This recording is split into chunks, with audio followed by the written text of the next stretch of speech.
और एक मोहतरमा है कहां से, महाराष्ट्र से। 15 सेकंड हमको दो, छोटे बड़े को गायब कर देते।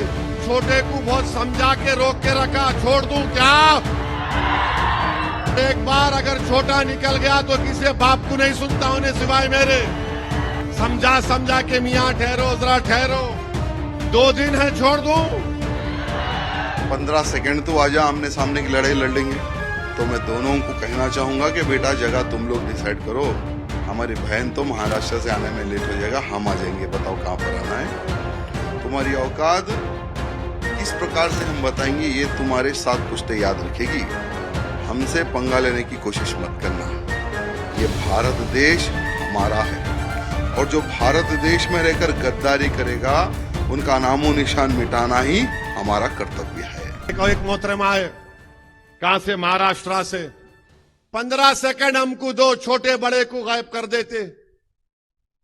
अरे मोहतरमा, छोटे को बहुत समझा के रोक के रखा, छोड़ दूं क्या?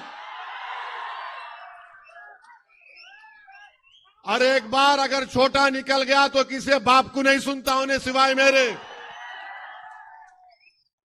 समझा के मियां ठहरो, जरा ठहरो,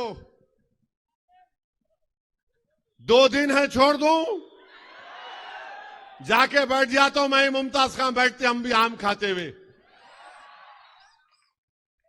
15 सेकंड में गायब करते कहते। बोलो कहां पे आना, 15 सेकंड आता हूं मैं, चलो। मेरे बीवी बच्चों को लेके आता हूं, तुम मोदी से पूछो कहां पे आना। मैं मरने को तैयार हूं मजलिस के लिए, मैं इन गरीबों के लिए मरने को तैयार हूं। मैं मौत से नहीं डरता, दुनिया मेरे लिए है मगर कोई माने नहीं रखती। अरे मौत हमको फना नहीं करती। मौत का मतलब यह है कि एक घर से दूसरे घर को मुंतकिल होना, वो मौत है। तुम फना हो जाओगे, हम नहीं होंगे फना इंशाअल्लाह। हमारी बहन जी ने भी कहा है कि बेटा तो 15 मिनट तो छोड़, 15 सेकंड तो आजा, आमने सामने की लड़ाई लड़ लेंगे। और मैंने देखा है कि असदुद्दीन ओवैसी, अकबरुद्दीन ओवैसी जगह पूछ रहे कि कहाँ पे आना है। तो मैं दोनों को कहना चाहूंगा कि बेटा जगह तुम लोग डिसाइड करो। हमारी बहन तो महाराष्ट्र से आने में लेट हो जाएगा, हम आ जाएंगे, बताओ कहाँ पर आना है। तुम्हारी औकात किस प्रकार से हम बताएंगे ये तुम्हारे साथ पुश्ते याद रखेगी। हमसे पंगा लेने की कोशिश मत करना। ये भारत देश हमारा है और जो भारत देश में रहकर गद्दारी करेगा उनका नामो निशान मिटाना ही हमारा कर्तव्य है। अरे भाई, कौन सा मैच खेलना चाहते हो, किस ग्राउंड में खेलना चाहते हो, बताओ, हम आएंगे। बताओ कितनी फोर्स लेकर आना है, अकेले आना है या साथ में किसी को लेकर आना है, बताओ। T20 क्या है? अरे तुम दोनों भाइयों मिलकर तो मुसलमानों का सर्वनाश कर रहे हो। दोनों तो डुप्लीकेट मुसलमान हो।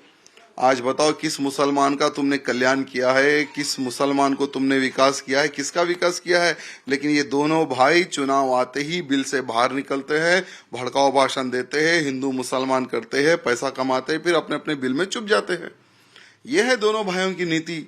आज भारत में रहते हो, खुद के पार्लियामेंट में विकास नहीं करते हो और विदेशों में जाकर तुम लोग फुल पैसा वहां पर इन्वेस्ट कर रहे हो।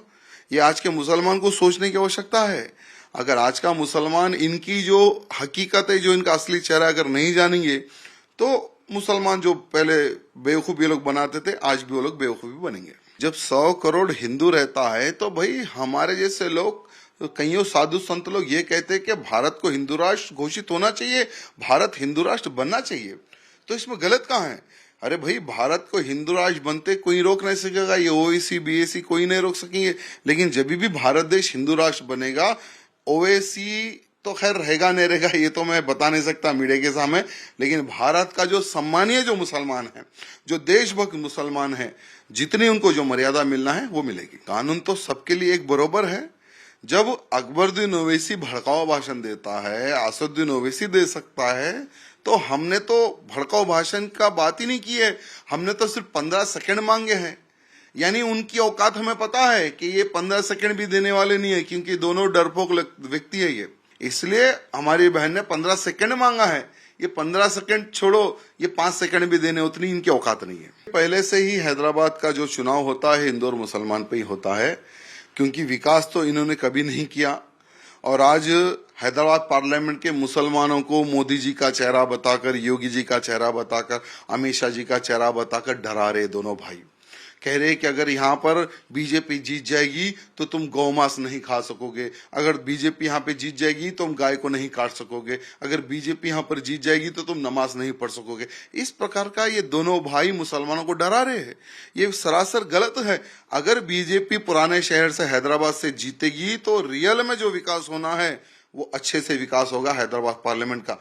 अगर इनके बहकावे में आकर पुराने शहर का अगर मुसलमान अगर इनको वोट देता है, 40 साल से जो परिस्थिति पुराने शहर की है और 40 साल तक ऐसी रहेगी। देखिए, रजाकार तो चले गए, सरदार वल्लभ भाई पटेल जी ने मार मार के उनको भगा दिया, लेकिन रजाकारों की जो नाजायज औलादे हैं ना, ये अकबरुद्दीन ओवैसी, असदुद्दीन ओवैसी, ये लोग बसे हुए हैं और इनके जैसे लोग कुछ बसे हुए हैं। बस इनको भगाएंगे तभी रजाकारों से पूर्ण रूप से मुक्ति पुराने शहर को मिल जाएगी।